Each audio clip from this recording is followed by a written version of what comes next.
1986, the shuttle Challenger exploded about 74 seconds after takeoff, killing all 7 astronauts inside. Or did it? It turns out that 6 of the 7 are still alive and kicking today. Ellison Onizuka claims to be his identical twin brother, Claude. Yeah, I've got an identical twin brother, Claude, too. The Challenger pilot, Mickey Smith, hasn't even bothered changing his name. He's now Professor Michael J. Smith of University of Wisconsin. Now, Krista McAuliffe was a bit of a sneaky one.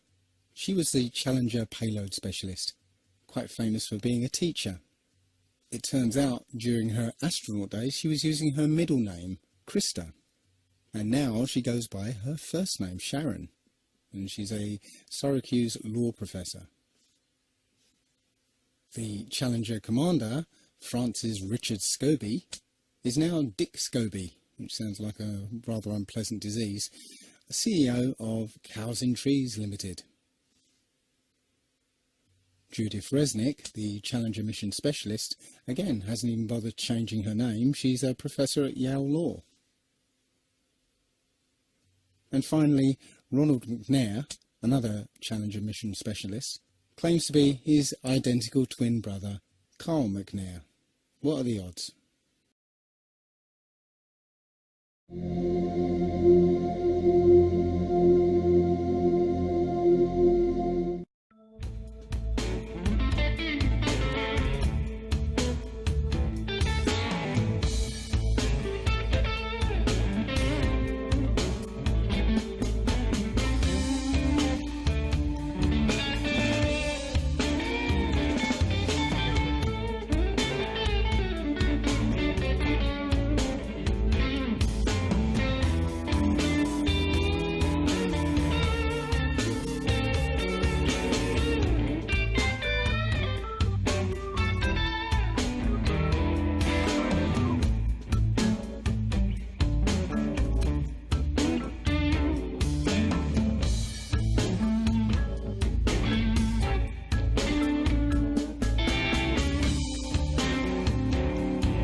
So there I was, just minding my own business, looking at Google Earth, and this big snow-covered monstrosity is staring me in the face like, why is that covered in snow?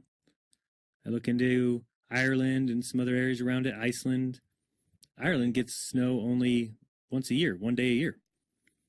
So I keep digging a little bit deeper, and I finally get underneath this cloud cover here, and a few images pop up. And I say, oh, images, what are they? Well, this is what you got, which I'm sure that looks familiar to you, right? Looks just like the pictures they give us of Mars.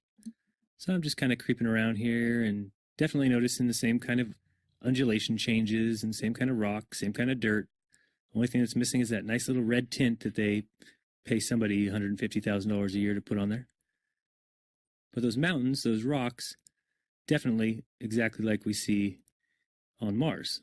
So I say, I wonder what they're doing out here. What is all this equipment for? I'm sure it can't be NASA, right? Whose orange Hummer is this? Okay, that looks like a NASA symbol. Well, let's dig a little further because I can't really see anything on here other than it certainly looks like a NASA symbol. And I can't read that. Tried. So this one here said roving the Arctic. So what is that? Doesn't make any sense. So pop in here. See if we can find anything. Again, same kind of mountains. That looks like the same kind of water I've seen before that I thought was water on Mars. Who knows? Zoom in. What's that? Oh, nothing. Just looked like it was funny. So I'll keep kind of going through here and see if it... What the...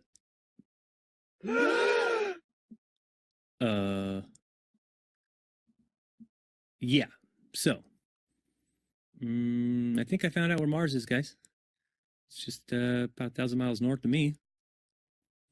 Not quite the distance that NASA says, but I can't find anybody who's in charge of this. They must be hiding behind these rocks. Oh, no, there they are out in front of everybody, just standing there. Lovely. Clown number 1, clown number 2, and clown number 3. Yeah, this is very empty here. Oh, there's one of those ATVs. All right, now we're on to something. Oh, I got another truck. Oh, yeah, it says NASA. What's that say? Mars Project? No,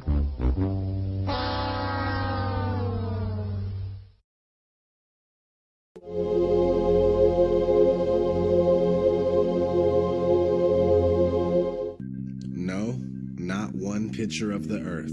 Imagine that. Thousands of satellites supposedly orbiting the Earth. Why can't we get thousands of pictures? One shot with the whole Earth in it. We should have a channel on cable that shows the Earth rotating 24 hours a day, every day. Nope. Let's listen to NASA's very own Robert Simon talk about how we get our fake pictures of Earth. Last week, scientists at NASA released this. The shot is compiled from data from NASA's VEERS instrument, which orbits the Earth about every 100 minutes, taking measurements of light coming off the planet. That can be translated into ribbons of imagery like this, and then into one of these.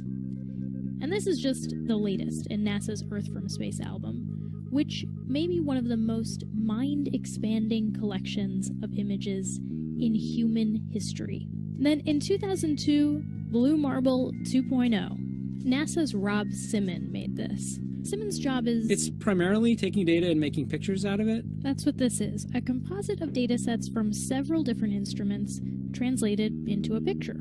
So we actually had to take clouds out. They stashed the clouds for later, went onto the ocean. That came from an instrument that measures phytoplankton in the sea. Where it was low, I colored it dark blue because they're low mostly in mid-oceans. And then where it was a little bit higher, it was like a little bit brighter green. Then add the clouds back in. There's a small problem with it because there's a very slight gap in between each orbit. So some of those are painted on. It is photoshopped, but it's has to be.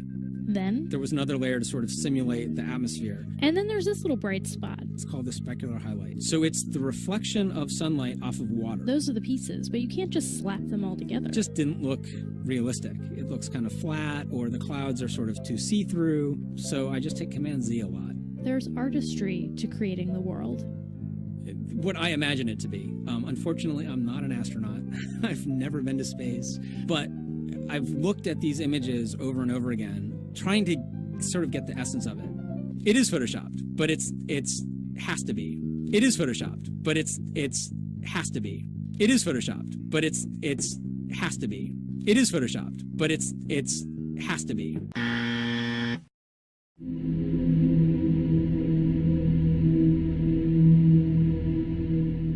This next-generation spacecraft will enable America to explore beyond low Earth orbit. The kinds of technologies that we're testing out on Space Station are definitely helping us with our goals of going beyond low Earth orbit. Early in the next decade, a set of crewed flights will test and prove the systems required for exploration beyond low Earth orbit. The plan that NASA has is to build a rocket called SLS, which is a heavy lift rocket.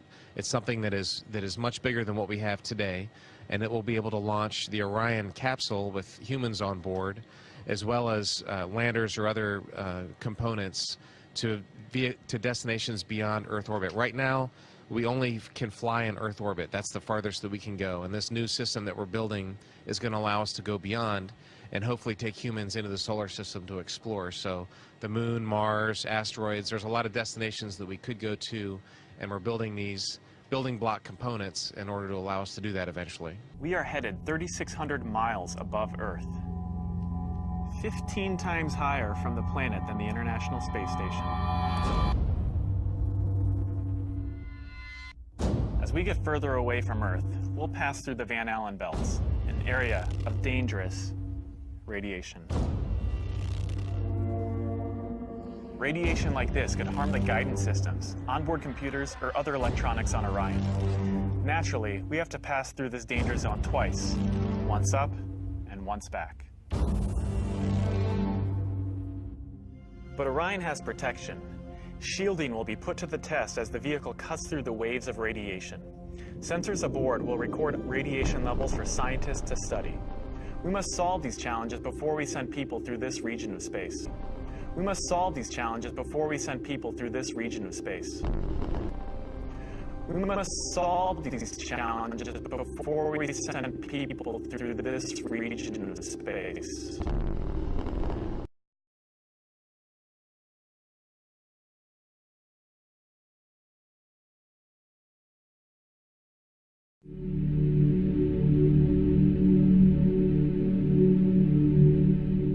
NASA admitted that it had lost the original footage of man's first steps on the moon. YouTube and watch A Funny Thing Happened on the Way to the Moon. It contains newly discovered evidence, which is part of the missing tapes, of outtakes from the first mission to the moon, of them falsifying a shot of being halfway to the moon. We found never before seen footage of them faking part of the photography, which is in A Funny Thing Happened on the Way to the Moon, which has been licensed 5 times and can only now be viewed on YouTube. Here they discuss the fact that they have turned out the lights and have blocked out sunlight from entering the spacecraft through the other windows, as to not cause any reflected light to fall onto the spacecraft's wall in the foreground. Okay, very good. Well, we shut out the sun coming in some of the other windows into the spacecraft, so it's looking through the number 1 window, and there isn't any reflected light. The reason this was done is so that the truth of the matter would not be revealed. It is this. Though the federal government would have you believe that this is a view of Earth from a distance out of the spacecraft's window as it nears the moon, it is not. What they have ingeniously done is placed the camera at the back of the spacecraft and centered the lens on a circular window in the foreground, outside of which it is completely filled with the Earth in low orbit.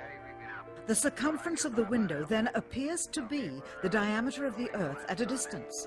As they perfected the shot, a crescent-shaped piece of black material was inset slightly into the window to create the illusion of the Earth's terminator line dividing night and day. It is uncannily convincing. During this segment, intended to be edited and played back later for the worldwide television audience, dated July 18th, 1969, Neil Armstrong condemns himself as he states that he is 130,000 miles out. Roger, Houston, Apollo 11. Calling in from about 130,000 miles out.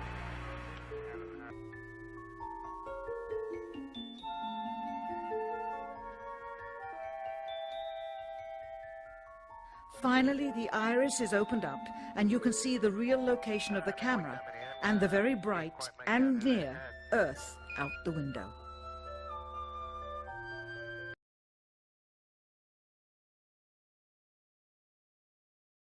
Here is the slate for the 19th of July, and the same shot of trickery on the 19th of July, and then the 20th, and the same misleading shot on the 20th.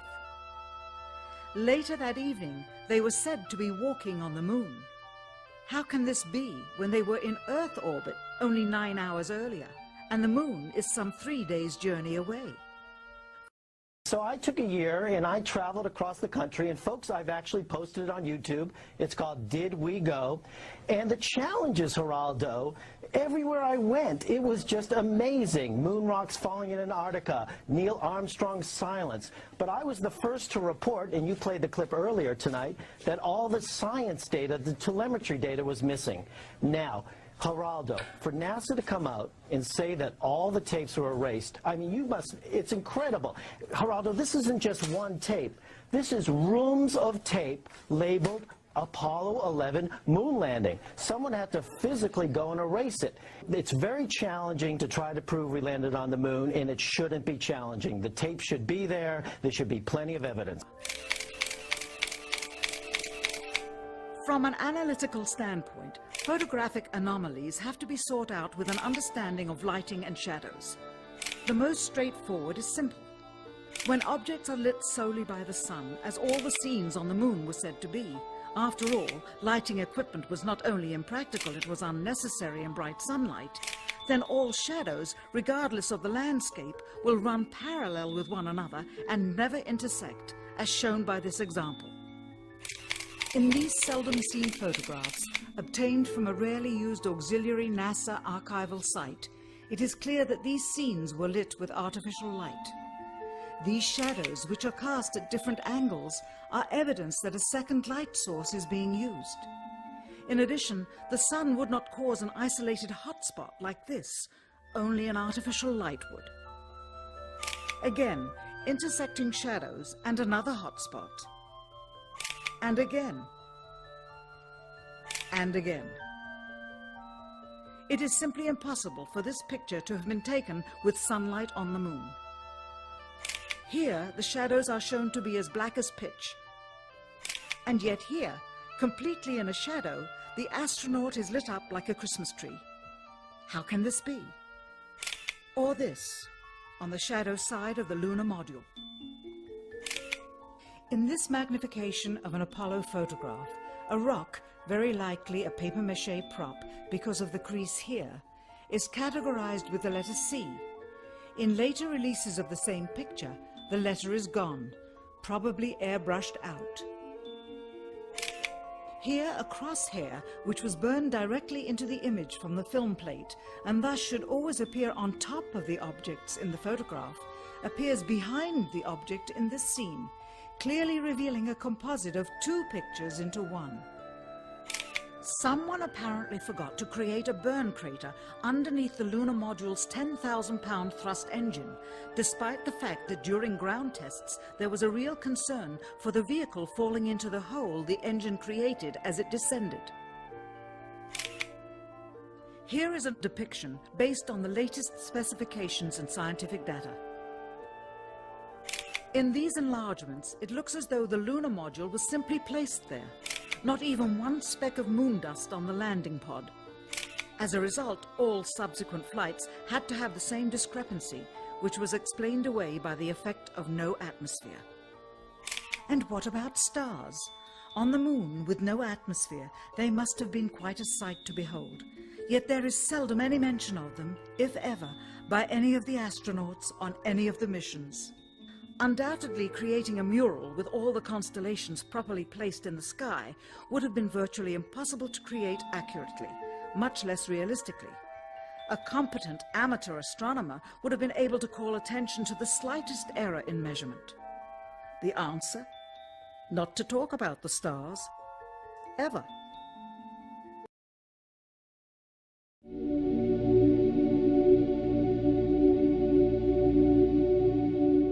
We were never able to see stars from the lunar surface or on the daylight side of the moon by eye without looking through the optics. I don't recall during the period of time that we were photographing the solar corona what stars we could see. I don't remember seeing any. The sky is deep black when viewed from the moon, as it is when viewed from cislunar space, the space between the Earth and the moon. And we could not see stars. It's not a black void. I mean, it's black, but there's all kinds of little polka dots. There's all the stars there, and the cool thing is about it, you can see it during the day.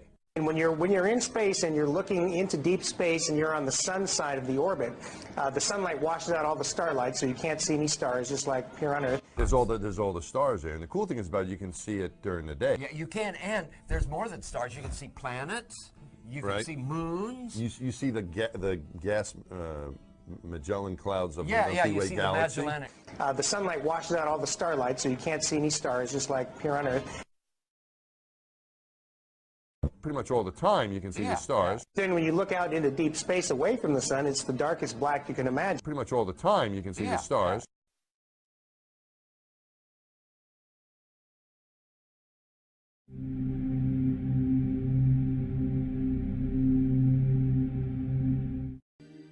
You would think there are rules on the International Space Station. For example, be careful with water next to electric devices. Their life depends on it. And I thought I'd show you how I do it. Let's see. To get started, these are the things I need. A bag of warm water, a little no-rinse shampoo, towel, and my comb. What I like to do is start by just putting some hot water, squirting it onto my scalp. And I have a mirror here so I can kind of watch what I'm doing. Sometimes the water gets away from you, and you try and catch as much as you can. Here I am, and I got my water. So first of all, I'd like to show you how water behaves in weightlessness, which is kind of interesting. Of course, it doesn't fall down like it does on Earth, and it kind of tends to stick to your skin because of surface tension.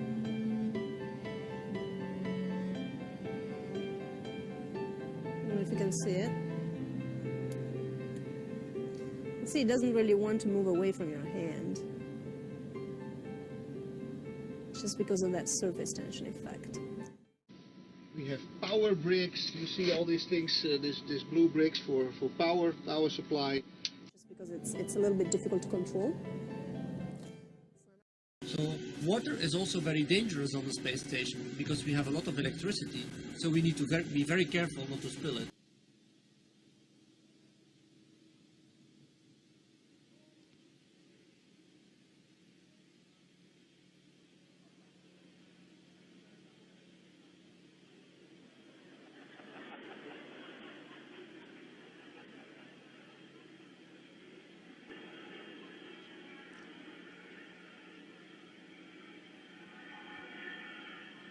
It's getting nice and wet.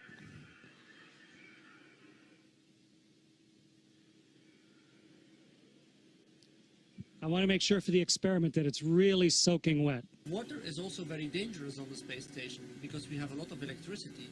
So we need to be very careful not to spill it.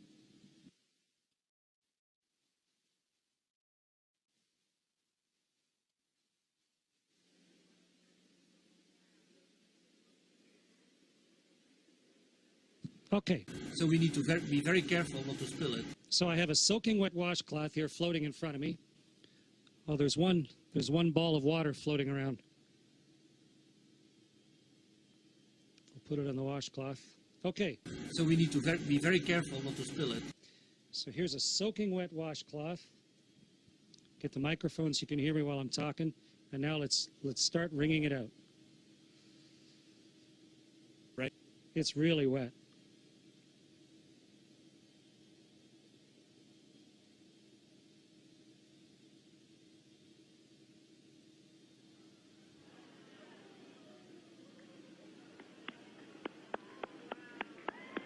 It's becoming a tube of water.